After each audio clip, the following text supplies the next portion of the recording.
So what I have stated here is a kind of my reflection on the basis of the tafsir of the Surah Al Maun. Surah Al Maun is consisting of 7 verses. The first verse starts with أعوذ بالله من الشيطان الرجيم بسم الله الرحمن الرحيم أرأيت الذي يكذب بالدين. Have you seen the one who denies the recompense or the hereafter?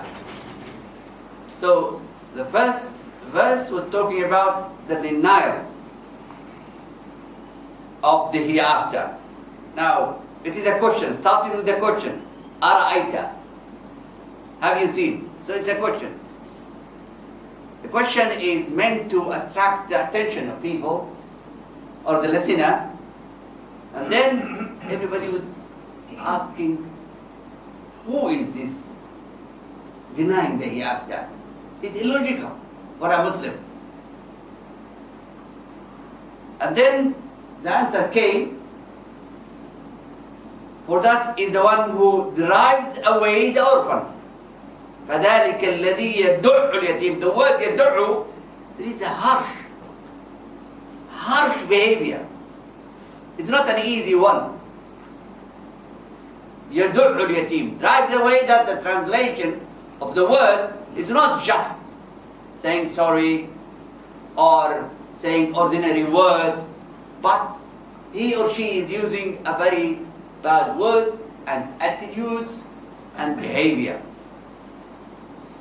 Not only that, but also and does not encourage the feeding of the poor. Now we are talking about 2 categories of people in our life, the orphans and the poor. And those kind of people are suffering and nobody is taking care of them. Now Islam would like to establish a good, harmonious, cooperative society and community. So now there is a link between what? The kufr, the disbelief, and these 2 characteristics, the negative ones, which is driving away, and also not only he or she is not feeding the poor, even he is going beyond that to discourage others from feeding others. So it is even a very bad attitudes and behavior. Then say فَوَيْلٌ لِلْمُصَلِّينَ. Now the first 3 ayah or verses is a Makki one. It's talking about Aqidah, about Iman, the disbelief. Now Allah subhanahu wa ta'ala is talking about the negative side of it. He's not talking about Muslim but non-Muslims. And that's what Islam would like us to be. Not only to have our own belief, but also to see the impact of our belief in society. So we have to act. So there is an action. Belief should move into action. Good action, not negative action. And that's Iman. It means that this belief here, Iman, Aqidah, should be reflected in good behavior and good deeds in our life. Then Allah subhanahu wa ta'ala talked about in the last 4 verses or ayah about فَوَيْلٌ لِلْمُصَلِّينَ. So woe to those who pray. If you stop here, then that it is not good. How can punishment is for the one who prays? Is unacceptable. But Allah subhanahu wa ta'ala is saying there are type of people who are practice rituals, ibadah, yet they do something bad, which is unacceptable. What is it? First, who are heedless of their prayer, who are careless, who are praying but to be seen, to show off, to be looked at by other people as somebody who is good. So it means, it signifies that some people, they are doing good to be seen, good deeds to be seen. Now this type of category, munafiqun, hypocrites. So the first category was disbelievers. The second category is talking about hypocrites, munafiqun, who seem to be seen, seem to be doing good deeds, but the aim, the purpose, not to be sincere and direct their words and deeds to Allah subhanahu wa ta'ala, but to other people to gain their own interest in this daily life. فَوَيْلٌ لِلْمُصَلِّينَ الَّذِينَ هُمْ عَنْ صَلَاتِهِمْ سَهُونَ الَّذِينَ هُمْ يُرَاءُونَ. Yura'un, those who make show of their deeds. Yura'un, Riya. Riya, it means they is not directing his or her deeds to Allah, but to other people. That is one of the characteristics of munafiqun. الَّذِينَ هُمْ يُرَاءُونَ وَيَمْنَعُونَ الْمَاعُونَ. And also withhold simple assistance. This kind of benefits, ma'un, in fact it has a separate chapter in the fiqh books about how can we give benefits, small benefit for others, and I'm going to elaborate later on it. But again, it has a social dimension of the belief and the prayer. Now, starting with aqidah, and then ibadah, prayer, and the impact of both aqidah and ibadah in social aspect of life. Whether the marginalized people, the poor and the orphans, or those who are in need of some assistance. Now, this is a very quick, summary or brief of the meaning of the words of the surah. I have developed a concept map, I would say. Start with the first concept is disbelief in the hereafter. That's the first concept. And that reflects iman, okay? A negative iman. And then the result of disbelief, this concept, is driving away the orphan. The second concept, discouraging the feeding of poor people. Okay? Now, let's go to the other part, the ibadah part. Woe to those who pray. Why? Well, that's again ibadah, as I said. Well, the first one, they do good to be seen. They do good to be seen. The second, withhold the simple and small assistance for others. Now, both the disbelief and the prayer reflected in all these four social and moral impact. Social, 1, 2, and the final is social, and they do good to be seen is riya. Again, it's a social, but it's reflected in his or her own intention of doing good deeds. Now, this, I would call this mu'amalat, social implications of our belief and our prayer.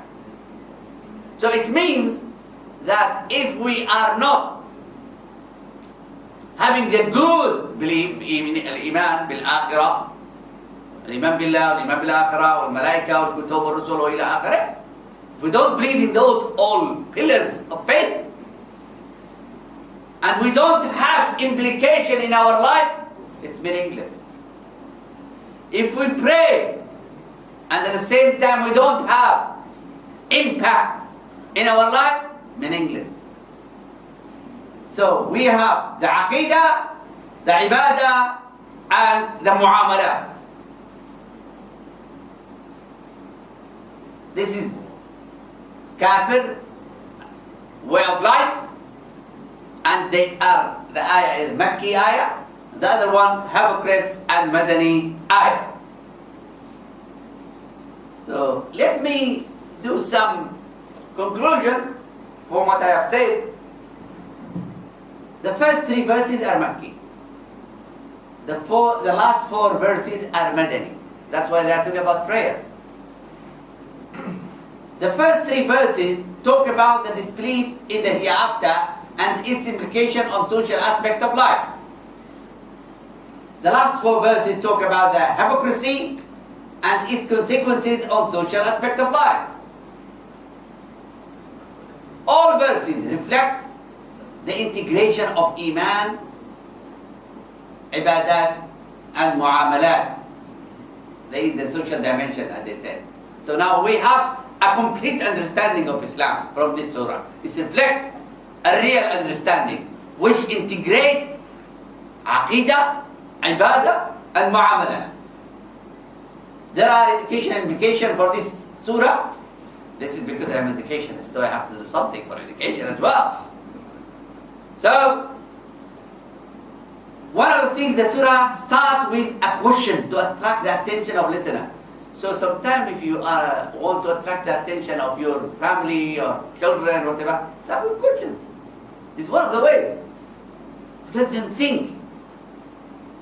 They have to use their mind. Second, observation. Ara'aita. Ara'aita, it means, have you ever seen, observe. Indicates the implication of evidence, the importance, not the implication, the importance of evidence. So you cannot judge anything unless you have hard data, concrete evidence. That's why when Allah subhanahu wa ta'ala talk about prayer and belief, He talked about the implication, evidence. Evidence what? Pushing away the orphan, driving them away, and also not feeding the poor. This is something you can see. Evidence, hard data. Okay? It indicates relating, the surah, it indicates relating and integrating knowledge and practice. Because belief system is there. Knowledge. Now what we have to talk about also, how to translate that knowledge into practice. So also when you teach, you have to relate theory into practice, knowledge into action. Okay? We have to shape the Muslim personality by integrating Aqidah, Ibadah, and Muamalat. Again, we have as educators, as parents, as leaders, as scholars, as media, as everything, to integrate Iman, Ibadah, and Muamalat all together to have a complete way of life. That's the personality, the good Muslim personality. They have the right Iman, the right Ibadah, and the right Muamalah. Islam does not segregate the individual life from the social life, and also does not segregate our life from the life of the hereafter. Now, also, the hereafter, the Iman, it has a reflection in our life. So Islam is one way. This life and the hereafter life is only one way, one life. And also, your prayer, your belief should be seen into community services, community support and help. So there is a link between the individual life and social life, between akhirah and dunya. Islam gives the due attention to the poor and less fortunate economically.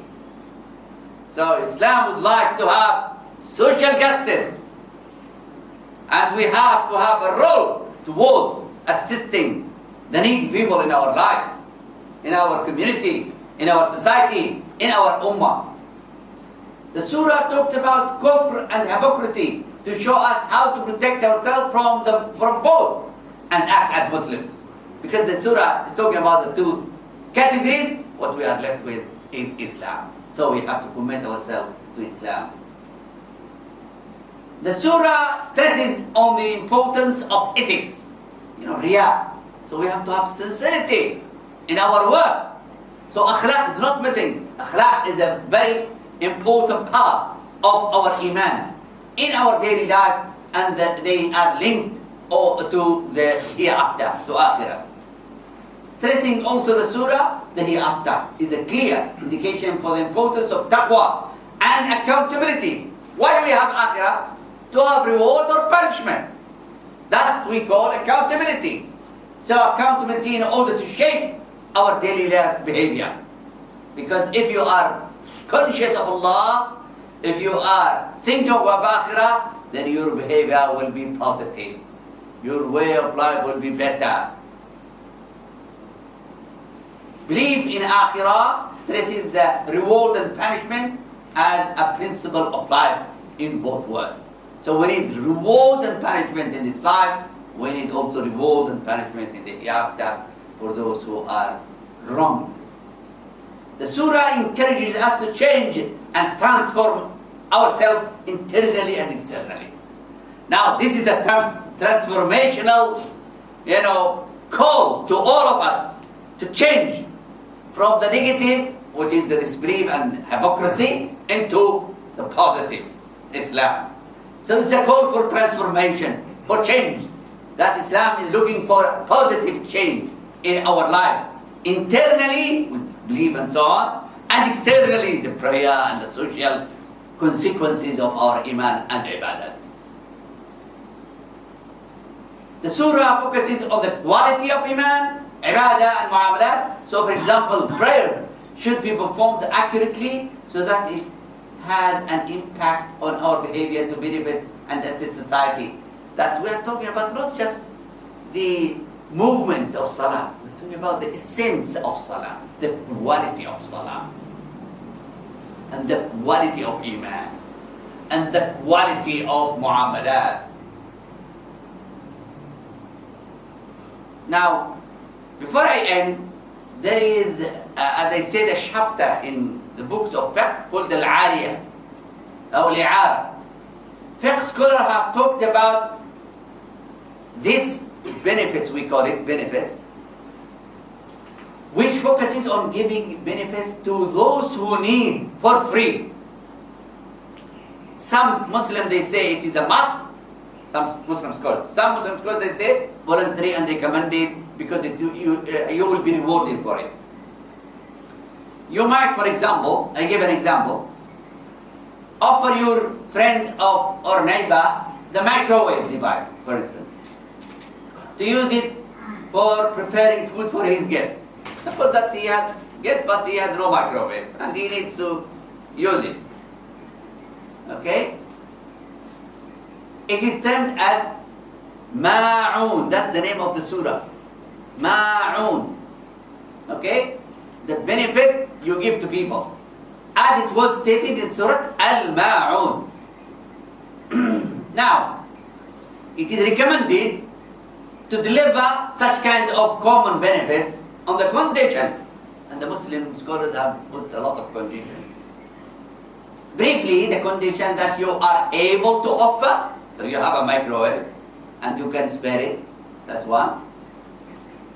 And the receiver of benefit, he or she is needy, somebody is in need of that benefit. Mature, you cannot give to a kid, it has to be mature. And can return it to you safely without any damage. So, you never use it for haram, or abuse it, or misuse it. But if you think that he will abuse it, then there is no need to give it. So, anything which could benefit, there is no, it's a limitless things to, or object to give. on the condition it will be retained safely without any damage. And finally, as a conclusion, we need to avoid kufr, nifaq, and to be good Muslim in order to have the right iman, ibadah and muamalat, and have a happy society. Jazakumullahu khairan. Assalamu alaikum wa rahmatullahi wa barakatuh. Okay, thank you very much, Professor Dawood.